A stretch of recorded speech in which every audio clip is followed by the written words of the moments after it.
세상에서 가장 시끄러운 소리가 무엇인지 아십니까? 비명도, 폭발음도 아닙니다.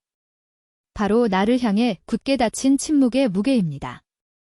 주변에 늘 사람이 북적이던 누군가가 왜 말년에 철저히 혼자가 되었을까요? 오늘 우리는 그 잔인한 고립의 심리학을 파헤쳐 보려 합니다. 사람들은 흔히 악한 사람만이 버려진다고 생각합니다. 하지만 현실은 다릅니다. 성실하고 때로는 다정해 보이던 사람이 어느 날 문득 주변을 둘러봤을 때 곁에 아무도 남아있지 않은 광경을 목격하곤 하죠. 심리학에서는 이를 정서적 고갈이라 부릅니다. 나도 모르는 사이에 타인의 에너지를 갉아먹고 있었던 겁니다.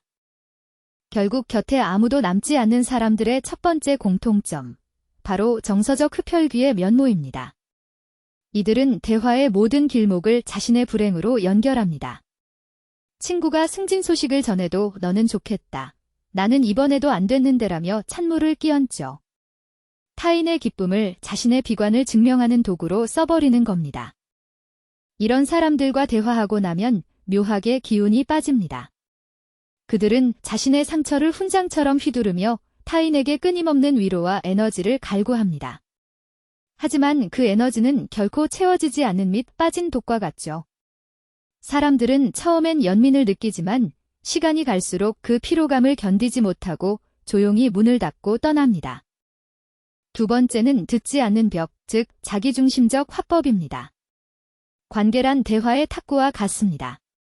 공이 오가야 경기가 성립되죠. 하지만 이들은 공을 잡으면 절대 넘겨주지 않습니다.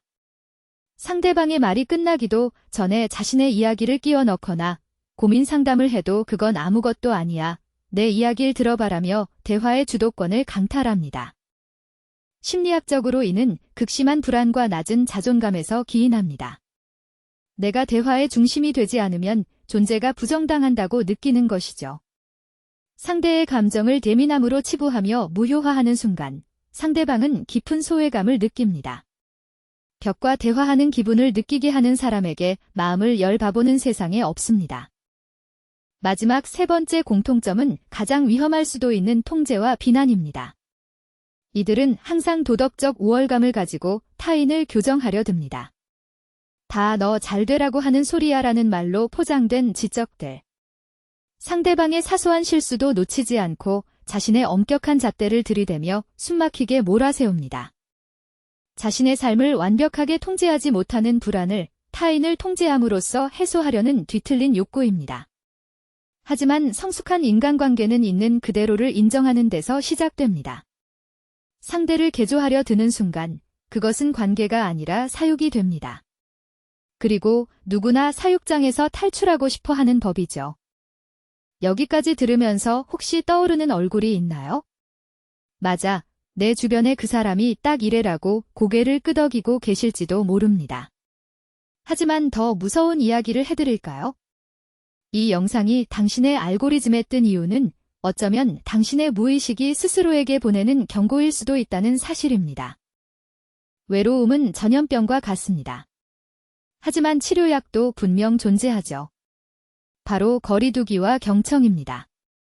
타인의 슬픔에 침범하지 않고 나의 불행을 무기 삼지 않으며 상대의 말을 끝까지 듣고 고개를 끄덕여주는 것, 이 사소한 변화가 당신의 노년을 고독사가 아닌 따뜻한 온기로 채워줄 유일한 방법입니다. 관계는 고쳐 쓸 수 있습니다. 하지만 그 시작은 언제나 타인이 아닌 나를 객관적으로 바라보는 용기에서 나옵니다. 지금 당신의 곁에 남아있는 소중한 사람들을 떠올려 보십시오. 그리고 오늘 그들에게 먼저 물어보세요. 요즘 내 기분은 어때? 라고 말입니다. 고립의 굴레를 끊는 건 결국 그 한마디의 다정함입니다.